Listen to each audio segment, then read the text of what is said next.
오늘의 말씀은 부르심이라는 주제로 말씀을 생각해 보기를 원합니다. 우리 주님은 다양한 인생들을 부르십니다. 오늘 본문의 1절부터 보면은 예수께서 그의 12제자를 부르사 그랬죠. 더러운 귀신을 쫓아내며 모든 병과 모든 약한 것을 고치는 권능을 주시니라. 12사도의 이름은 이러하니 베드로를 하는 시몬, 그의 형제 안드레, 세베대 아들 야고보, 그의 형제 요한, 빌립, 바돌로메, 도마, 세리마테, 알페오의 아들 야고보, 다데오, 가나안인 시몬, 가룟 유다 등등 이런 여러 류의 사람을 불러내십니다. 어부도 있고요, 또 세리도 있고, 또 민족주의적 이 열심 당원도 있고, 시몬이라든지 가룟 유다라든지 이런 사람들 열심 당원이죠. 그리고 심지어 예수를 판 자 누굽니까? 가룟 유다. 유다도 불러내십니다. 부르실 시점에서 보면은 예수를 팔 자도 부르신 거죠. 그래서 이런 것을 보면은 예수님의 부르심에는 차별이 없다라는 것이죠. 아멘. 이것이 바로 하나님의 사랑이요 은혜인 것입니다. 차별이 있다면 저도 부름을 받지 못했을 것 같습니다. 차별이 없기 때문에 우리가 이 자리에 있는 것입니다. 영혼 구원에는 하나님의 특별 은총의 원리가 적용이 되지만 이 복음을 받을 기회는 일반 은총의 원리가 적용됩니다.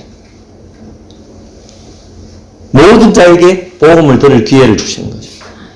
모든 자들을 이 복음에 초대를 하시는 거죠. 아멘. 누구나 할 것 없이 이 복음의 길은 열려 있다. 닫혀 있다? 열려 있다? 열려 있다. 그래서 마태복음 5장 45절에 보면은 하나님이 그 해를 악인과 선인에게 비추시며 비를 의로운 자와 불의한 자에게 내려주심이라. 이 태양의 혜택을 누리는 것도 모든 사람들이 누리는 것과 마찬가지로 또 비의 혜택을 누리는 것도 모든 자들이 누리지 않습니까? 이 하나님의 인류를 향한 사랑과 은총은 차별이 없다는 것입니다. 그래서 이 주님의 부르심에는 이 사회적 조건이나 차별이 없는 것입니다. 어느 특정한 직업군이라든지 좀 잘 나가는 사람들이라든지 뭐 고위 계층이라든지 뭐 그런 계층 간 어떤 차별이 없다는 것이죠.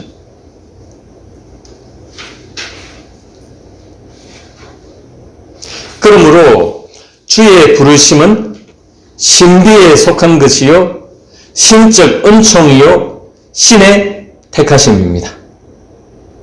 그것은 세상의 기준에서 비롯된 것이 아니요 신적 사랑에 근거한 것입니다. 하나님이 사랑하시는 것이죠. 부르심의 목적은 무엇입니까?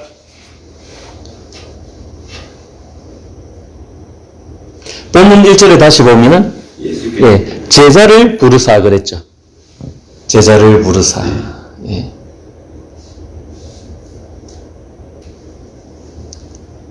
오늘 특별히 12사도들, 여기 나온 제자들은 특별히 12사도들입니다. 제자를 불러내셨다.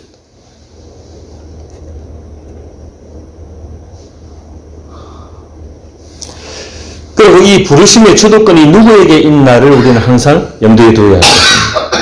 부르심의 주도권이 누구에게 있습니까? 누가 불러내셨습니까? 예수님이 불러내신 거예요. 우리가 예수님과 좀 불러주이소 한 게 아니죠. 예수님이 불러내셨다. 하늘이 우리를 불러내신 것입니다.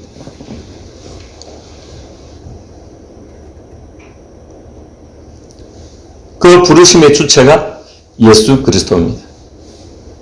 예수께서 부르사 그의 12제자를 불러내신 사도들을 불러내신 것입니다.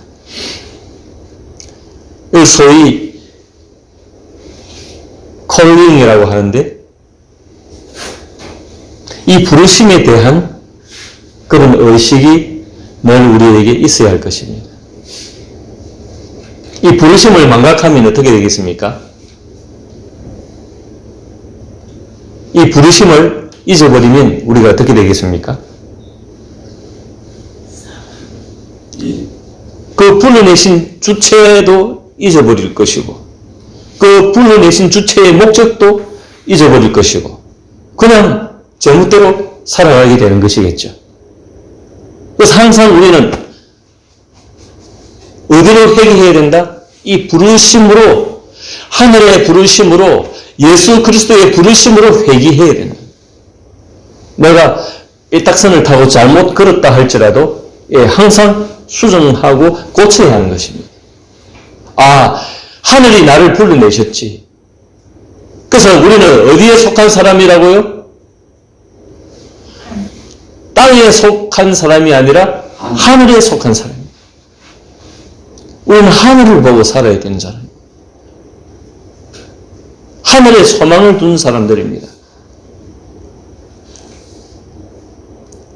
한편 교회가 부름받은 사람들의 모임이요 공동체라면 특별히 오늘 지상교회의 주인이 누굽니까? 하느님이 주인, 그리스도가 주인이신 것입니다. 사람이 주인이 되고 사람의 목소리가 크고 하나님의 소리가 작아졌다면 그 교회는 회개해야 됩니다. 그 교회는 쇄신해야 마땅한 것입니다.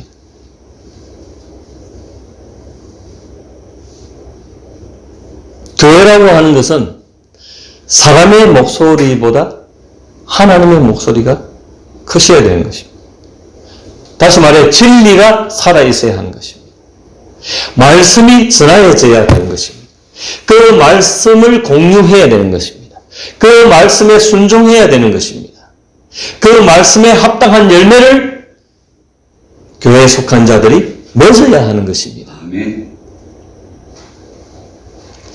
요한계시록 2장 4절 5절에 보면은 에베소 교회에게 하시는 말씀이 있죠.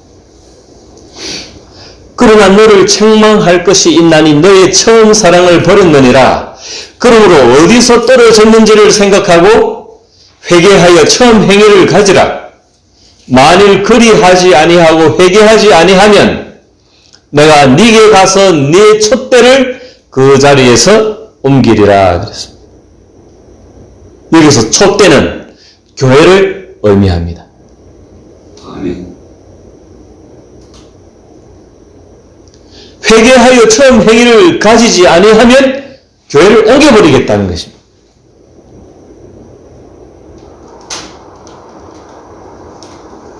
주인 대신 예수님이 아니 계신다는 것입니다.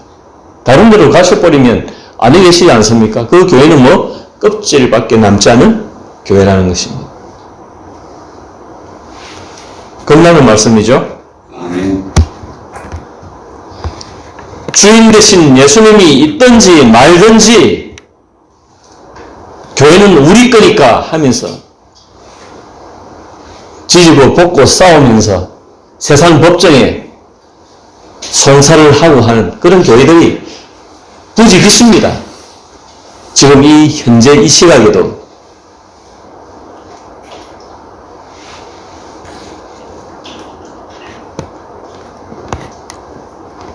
요한계시록 3장 17절 18절에 보면 라오디게아 교회에게 하시는 말씀이 있죠. 네가 말하기를 나는 부자라 부유하여 부족한 것이 없다 하나 네 공고한 것과 가련한 것과 가난한 것과 눈먼 것과 벌거벗은 것을 알지 못하는도다. 내가 너를 권하노니 내게서 불로 연단한 금을 사서 부유하게 하고 흰옷을 사서 입어 벌거벗은 수치를 보이지 않게 하고 안약을 사서 눈에 발라 보게 하라.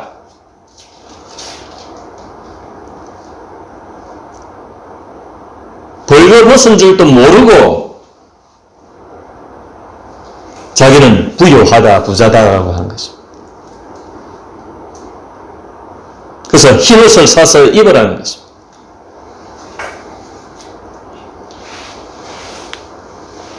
안약을 사서 눈에 발라 보게 하라는 것입니다. 그게 보이지 않아. 벌거벗은 것이 보이지 않으면 안약을 발라 보게 하라. 그래서 주의 제자들이 항상 잊지 말아야 할 것은 마태복음 9장 13절 말씀에 보면은 나는 의인을 부르러 온 것이 아니요 죄인을 부르러 왔노라 했죠. 누구를 불렀다고요? 죄인을 부르러 왔노라. 그래서 우리는 항상 죄인임을 망각하면 안 된다는 것입니다. 그래서 주님의 제자는 곧 죄인입니다. 맞습니까? 아멘. 그래서 이 점을 망각하게 되면 어떻게 된다? 누구와 같이 된다? 예수님을 팔아먹은 가룟 유다의 길을 가게 된다. 당연히 또 바리새인들도 포함되죠. 말할 것도 없고요. 그러나 주님의 제자 중에 이미 부름을 받은 주님의 제자 중에 가룟 유다가 들어가지 않습니까? 아멘. 예. 부름을 받았을지라도 그 길을 이탈하게 된다는 것이죠. 또 본문 5절에서 6절 같이 한번 읽어볼까요? 시작. 예수께서 이 12를 내보내시며 명하여 이르시되 이방인의 길로도 가지 말고 사마리아인의 고을에도 들어가지 말고 오히려 이스라엘의 집에 잃어버린 양에게로 가라. 아멘. 왜 이스라엘인가요? 예수님이 지금 민족 차별을 하는 것입니까? 계층 차별을 하시는 것입니까? 아니면 이방인이나 순수 유대인의 피를 더럽힌 사마리아인들을 무시하는 것입니까? 왜 이스라엘로 가라? 이방인의 길로도 가지 말고 왜 이스라엘로 가라 하시는 거죠? 이것은 구약시대를 정산하시는 거죠. 구약에 이스라엘 백성을 조성시켰지 않습니까?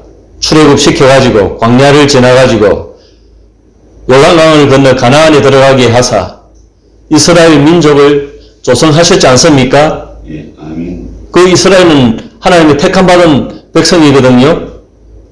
자, 이제 본체이신 예수 그리스도가, 실체이신 예수 그리스도가 임마누엘로, 메시아로 이 땅에 오셔서 먼저 그 선민이었던, 선택받은 백성이었던 이스라엘 백성에게로 가서 복음의 실체이신 예수 그리스도를 들이대시는 것입니다. 자로 저 보라는 것입니다. 너희가 과연 선민이냐 이겁니다.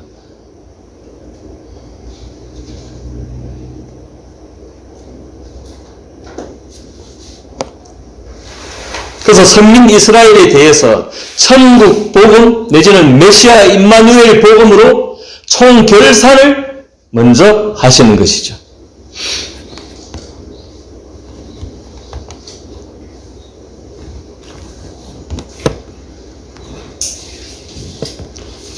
총결산을 할 준비가 이스라엘 백성에게 되어져 있습니까?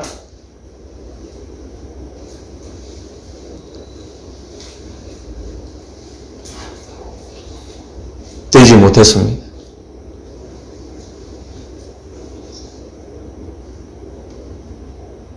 뱀이 또아리를 털듯이 예루살렘을 중심으로 그들은 똘똘 뭉쳐서 예수 그리스도를 배타하는 그런 상황 속에, 영적 질병 속에 그들은 들어 있었던 것입니다. 그래서 이 점에서, 이 맥락에서 본다면 6절을 우리가 좀 살펴볼 수 있는데, 6절에 보면 이스라엘 집에 잃어버린 어린 양이죠. 6절. 오히려 이스라엘 집에 잃어버린 양에게로 가라 그랬죠. 잃어버린 양에게로 가라. 자, 잃어버린에 관심을 두시길 바랍니다. 아멘. 잃어버릴 수도 있다는 말씀이죠. 아멘. 그래서 제자로 부름 받았습니까, 여러분은? 근데 잃어버릴 수도 있습니까? 없습니다. 있습니다. 왜 헷갈리십니까? 잃어버릴 수도 있다는 것입니다. 그게 인생들의 문제점입니다. 이것은 하나님의 책임이 아니라 신앙에는 따릅니다. 신앙에는 우리의 책임도 있습니다. 우리의 책임도 있습니다. 네. 아멘. 우리의 책임이 있기 때문에 심판이 있을 거 아닙니까? 아멘. 우리 책임이 없으면 심판이 있을 이유가 있습니까? 아멘. 심판할 일이 없는 거죠. 우리 책임 없는데.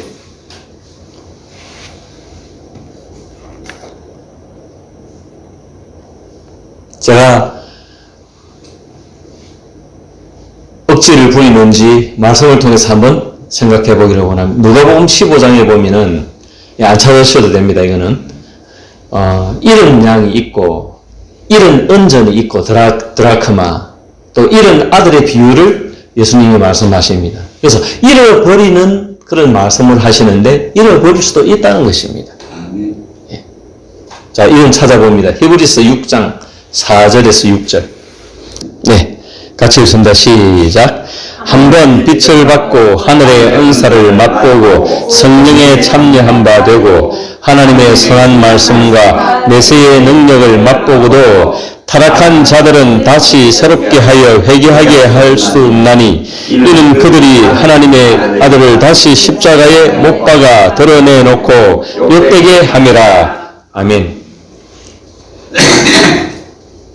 한번 빛을 받고 하늘의 은사를 맛보고 성령에 참여한 바 되고 하나님의 선한 말씀과 내세의 능력을 맛보고도 타락한 자들은 타락할 수 있다 없다?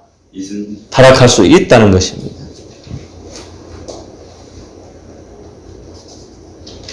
이 사람들은 다시 십자가에 그리스도를 못 박아 욕되게 한다고 그랬습니다.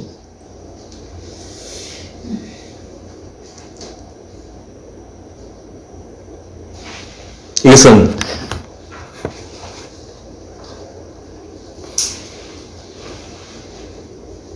우리가 다 알 수 없는 영적 세계의 비밀입니다. 어느 인생이 가룟 유다가 될지를 우리는 모르는 것입니다.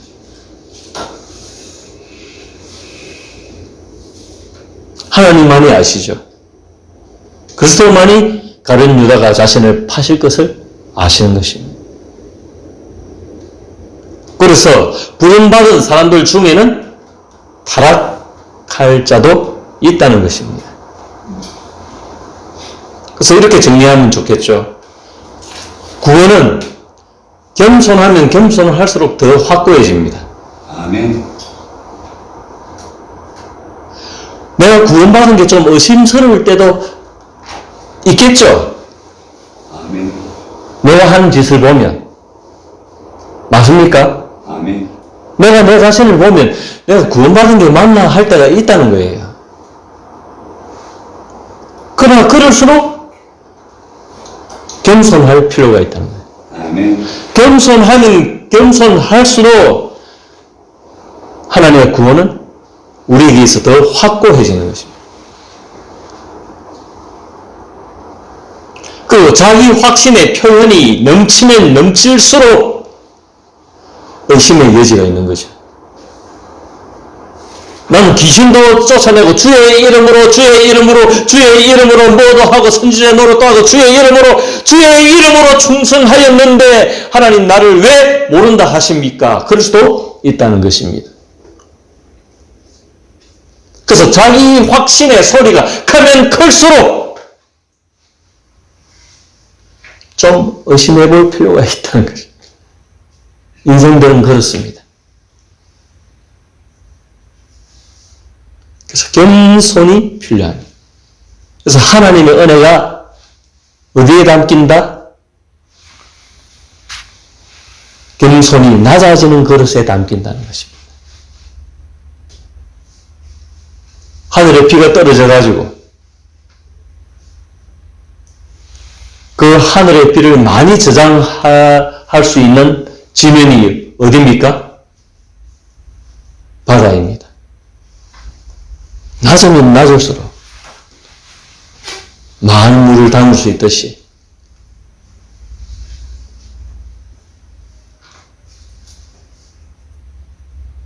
이 겸손의 이 수위가 한계가 있습니까? 한계가 없습니다. 관계 없습니다.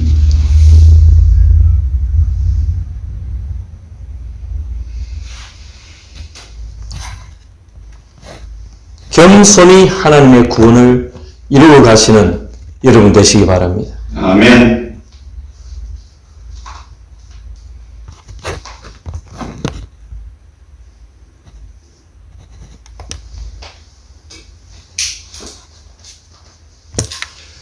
그리고 제자들을 세상에 내보내시죠. 주님이 제자를 부르시고 그 제자들 안에서 일을 끝낸 것이 아니죠.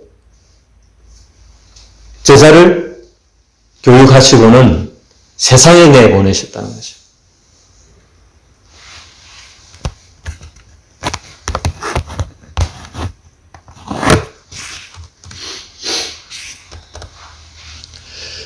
제자들을 부르시고 다시 세상으로 내보내신 점에 주의를 기울여야 합니다. 예수님의 관심사는 궁극적으로 세상의 구원에 있는 것입니다. 그래서 예수님은 구세주이신 것입니다. 우리가 예수님을 구세주라고 그러죠. 세상을 구원하신 주님이시라는 것입니다. 그래서 이 제자들에게 세상을 보내시면서 무엇을 외치게 하였습니까? 같이 읽습니다. 시작. 가면서 전파하여 말하되 천국이 가까이 왔다 하고 그랬죠. 예, 천국이 가까이 왔다. 천국이 주인이 하나님 나라의 왕이신 예수님이 이 땅에 오셨기 때문에 가까이 온 거죠. 임마누엘이 가까이 오셨다는 것. 메시아가 가까이 오셨다는 것입니다. 아멘. 메시아가 가까이 오시니까 어떤 일들이 벌어집니까? 8절 읽습니다. 시작. 병든 자를 고치며 죽은 자를 살리며 나병 환자를 깨끗하게 하며 귀신을 쫓아내되 너희가 거저 받았으니 거저 주라. 아멘. 지난주까지 우리가 죽은 자 살려내고 나병 환자를 깨끗하게 하고 귀신을 쫓아내고 하는 예수님의 이 사역을 우리가 보았지 않습니까? 아멘. 그런 일들이 생명의 근원이시오 생명의 창조주이신 예수 그리스도가 하셨다는 것입니다.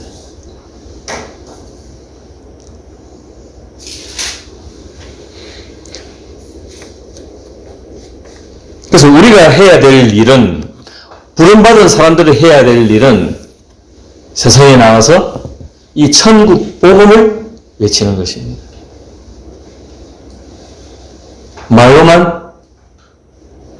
말로만요? 아니죠. 우리의 온 몸과 마음으로, 우리 삶으로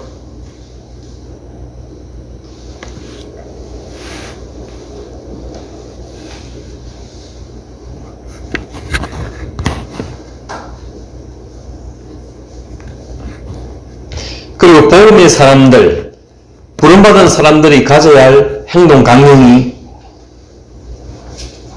또 말씀하시죠. 거저 받았으니 거저 주라. 방금 읽은 8절 말씀에 거저 받았으니 거저 주라 했죠. 아멘. 주님이 제자들에게 능력을 부여해 주셨습니다.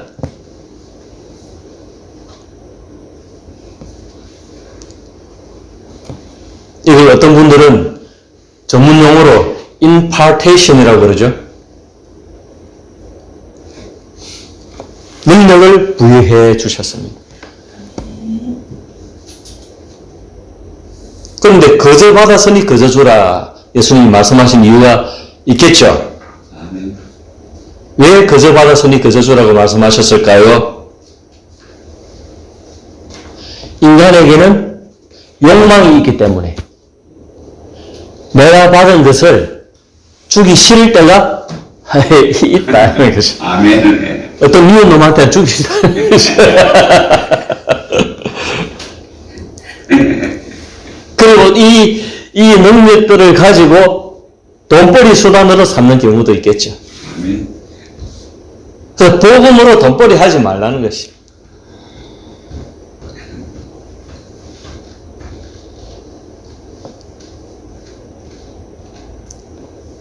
오늘날의 문제거리가 돈 아닙니까? 돈.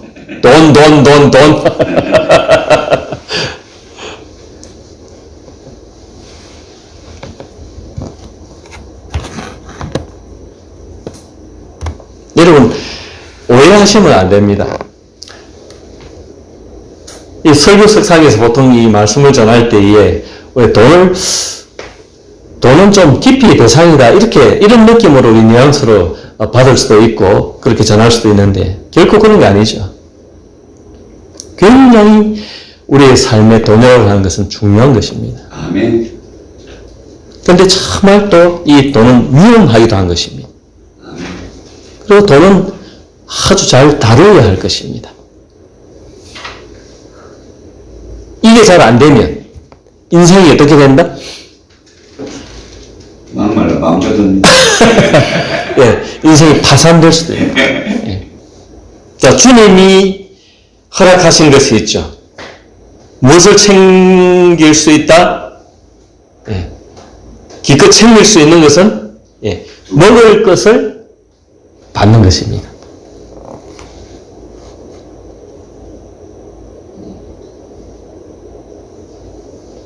먹을 것을 받는 것입니다. 복음을 전하는 데에 그 당시에 예수님이 보내면서 길거리에서 막 이렇게 전하라 그렇게 말씀하지 않고 어느 집에 들어가라 하셨습니다. 그러면 어느 집에 들어가라 하신 것은 충분한 교제를 나누고 영접을 하느냐 아니하느냐. 우리가 영접한다는 것은 길에서 그냥 듣고 예 알았어요 하고 이렇게 지나가는 것이 아니라 어서 들으세요. 하나님의 보내신 사람들이요. 그럼 하나님의 보내신 사람을 받는다는 것은 하나님을 영접한다는 것이기 때문에 그 집에 들어가라는 것입니다. 예. 요즘과 같아서는 좀 굉장히 좀 힘든 일이겠죠.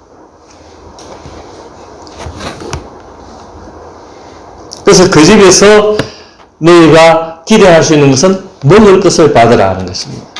예.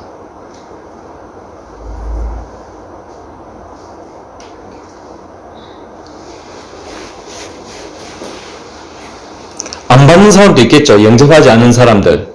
본문 14절 같이 읽습니다. 시작. 누구든지 너희를 영접하지도 아니하고 너희 말을 듣지도 아니하거든 그 집이나 성에서 나가 너희 발의 먼지를 떨어버리라. 아멘.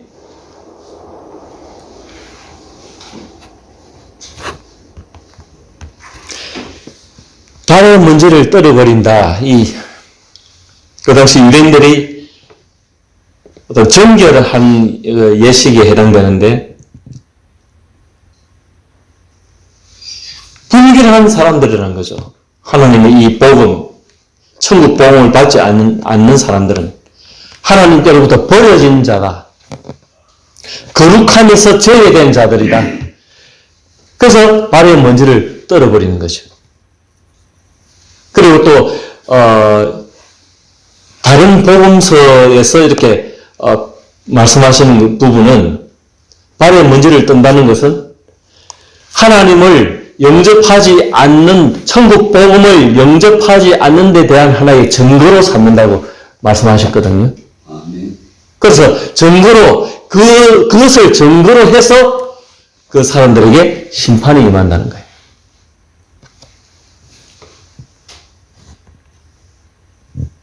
그래서 이것을 뒷받침해주는 말씀들이 요한복음 13장 20절에 보면 내가 진실로 너희에게 이르노니 나의 보낸 자를 영접하는 자는 나를 영접하는 것이요 나를 영접하는 자는 나를 보내신 이를 영접하는 것이라.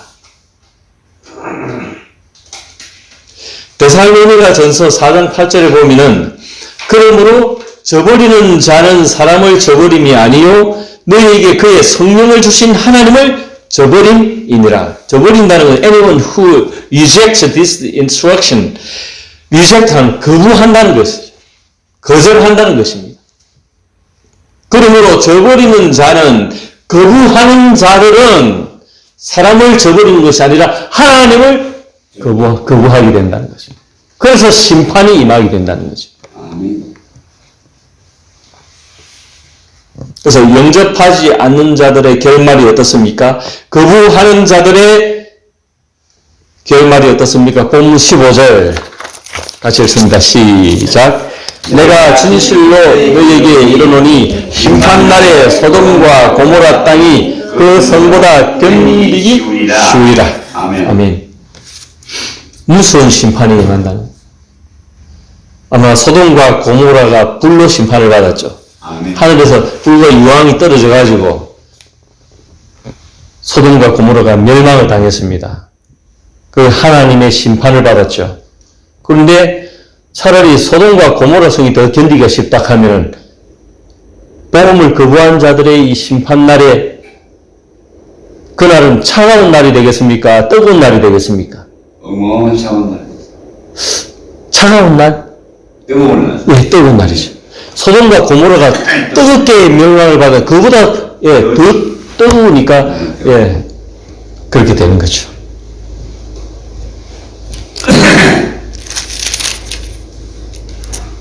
여러분 하나님의 이 심판을 잊고 살면 안 됩니다. 아멘. 이 심판이 있다는 것을 의식해야 되고 겁나는 것입니다. 이 심판이 어떻게 임한다? 호련히 임한다. 갑자기 임한다. 느닷없이 임한다는 것입니다. 여러분 요즘 심판의 이 예행 연습을 하는 것 같습니다. 제가 생각할 때는. 코로나 상황이 이렇게 오니까 세상이 이렇게 변할 줄이야 우리는 꿈에도 생각을 못했습니다. 상상은 못했지. 그런데 희한하게 지금 세상이 돌아가고 있지 않습니까? 이것처럼 느닷없이 그냥 상황이 바뀌는 것입니다. 하나님의 심판이라고 하는 것은 예수 그리스도가 다시 오시면 심판이 이루어지는 것입니다.